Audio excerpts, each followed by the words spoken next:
I got into pediatric sleep growth and development because my oldest daughter, when she was 4, was diagnosed with sleep apnea.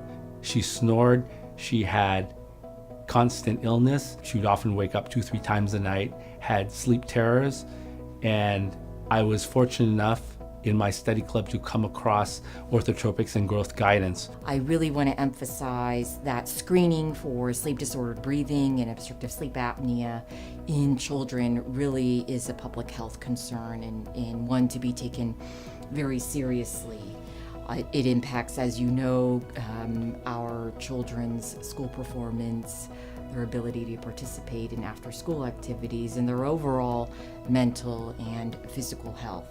Pretty much now, if there's a child that I'm seeing who is grinding their teeth, who is snoring, who is having frequent nighttime waking, all of those to me are automatically signs that, okay, we probably need to look into the facial development and airway development of this child, because it probably is a factor. It may not be the only factor, but it probably is a big factor in why some of these symptoms are coming about. As a child develops, there's a direction that the face will grow, right? You would want the palate to widen, but if they are a thumb sucker or they're a nasal breather, all that starts to collapse. And so now you don't have that trigger for the face to develop and widen. Instead, you have this narrow palate, and when you have a narrow palate and face, you start having breathing issue. When you start breathing issues, then you have sleep issue and behavioral issue that may occur for a child. With osteopathic manipulation, in addition to certain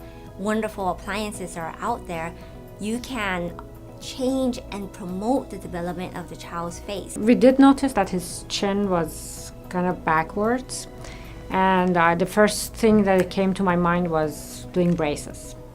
So after a while, I saw that the doctor is trying to still push this backward and push kind of also the top part backward. So I said, this is not the solution. And then we had a mouth,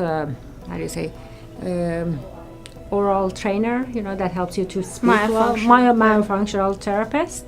And she did talk about Dr. Ren and the BioBlock. We are so happy that we got to know him, because that was a faster solution because of his age. We start at a very young age with pediatrics. The younger the better, because when you're young, your growth and development is higher. In fact, from 0 to 5, we do know that probably about 80% of your growth potential is still there. From 5 to 9, you get about 20 to 30%. And from 9 and older, it's like 10.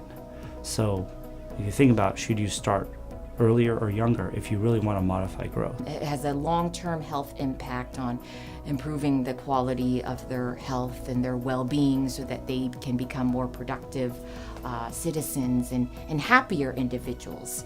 We know that treatment of sleep disorder breathing in children greatly impacts their mood, their motivation, their behavior, their attention, their school performance, their athletic performance. It has a dramatic effect on all of those arenas. The function, how we chew, swallow, posture, and breathe is very important. I'm looking at function, and when I have that good structure, I can look more specifically at function, and now we can look at speech and feeding as well.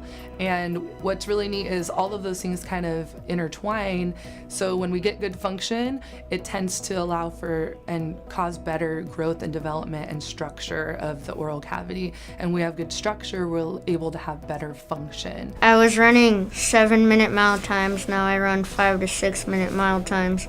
And then I was a swimmer, and before I had the BioBlock, I wasn't doing good at all, but when I got it in and was participating, I was swimming a lot faster and had more endurance. And at night he sleeps very well. He doesn't snore, he doesn't have nose blocked, not being able to breathe, so no allergy symptoms at all.